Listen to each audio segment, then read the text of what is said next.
कि वक्फ की प्रॉपर्टी मजहबी प्रॉपर्टी है, मगर 9 लाख एकड़ जमीन कोई चोरी और डाका डाल के नहीं दी गई है। इस बिल में यह खतरा सबसे बड़ा है कि वक्फ बोर्ड को रबर स्टैंप बनाना चाहती है सरकार। 36 कलेक्टर का पावर जिस बोर्ड का है उसको एक कलेक्टर को दे दिया गया। अंबानी के घर की जमीन जिसका सुप्रीम कोर्ट में केस चल रहा है, और मैं दावे से कहता हूं यह जमीन वक्फ बोर्ड की है जी। इस जमीन पर सर इब्राहिम भाई करीम भाई खोजा यतीम खाना था। यतीम खाना 1930 में वक्फ बोर्ड की इंक्वायरी हुई, वक्फ की लिस्ट में शामिल है यह यतीम खाना जो 1910 में बना था। मैंने तो कहा था उस दिन ये बिल्डिंग गिर तो नहीं सकती, लेकिन वक्फ बोर्ड के लीजी बनाओ इसको, वक्फ बोर्ड से लीज पर जगह लें। वो अब एक ही हल है कि अंबानी वक्फ बोर्ड के पास आएँ और कहें कि भाई ये ज़मीन आपकी है, मुझे इसको लीज पर दे दो, उसका लीज का भाड़ा हो जाए, दूसरा कोई रास्ता नहीं है। लेकिन ये भी सरकार करना नहीं चाहती है। वक्फ का कानून यह है कि ज़मीन हमेशा वक्फ की रहेगी। कल किसी मस्जिद दरगाह को कलेक्टर, किसी का घर, मौलाना साहब ने कहा किसी का घर कह देंगे ना तो कलेक्टर साहब की बात ही मानी जाएगी। अहमदनगर में गया था, यकीन मानिए एक मस्जिद है, पूरा मीनारा है उस पर। मैंने पार्लियामेंट में उठाया था, आज तक चिल्ला रहा हूं, अभी तक कुछ हुआ नहीं है। पूरा मीनारा है, उस मस्जिद में पुलिस स्टेशन चल रहा है, बगल में मस्जिद में कलेक्टर ऑफिस चल रहा है, सरकारी दफ्तर चल रहे हैं। जब कलेक्टर को यह फैसला करना होगा तो ये उसको वक्फ बोर्ड को मानेगा नहीं, ये कहेगा कि ये जगह किसी और की है। ये कलेक्टर राज में लंगड़ा लूला वक्फ बोर्ड बनने वाला है।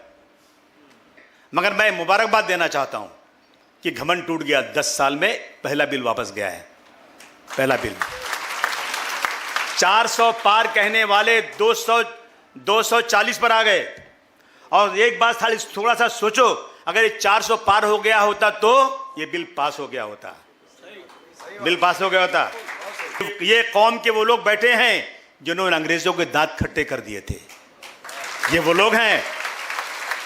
मैं बार बार कहता हूं मौलाना, मैं कहता हूं जमीयतुल उलमा इस मुल्क की सबसे बड़ी जमात है।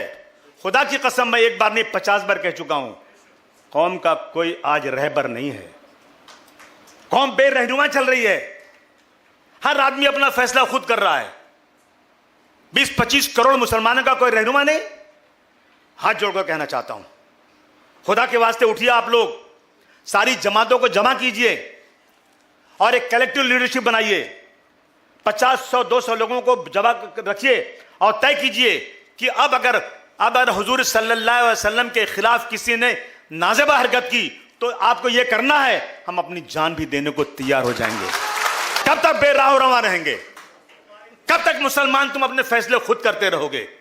मुत्तहिद हो तो बदल सकते हो जमाने का निजाम, मुंतशिर हो तो मरो शोर मचाते क्यों हो। मौलाना अरशद मदनी साहब को मैसेज दीजिए, जमात इस्लामी, जमीयतुल उलमा, जितनी देश की जमातें जमा कीजिए, उनको किसी सियासी लीडर को मत लीजिएगा, ये अपने मकसद को पूरा करेंगे। सिर्फ उनको लीजिए जो रियल में मुल्क और कौम के लिए जीना और मरना चाहते हैं।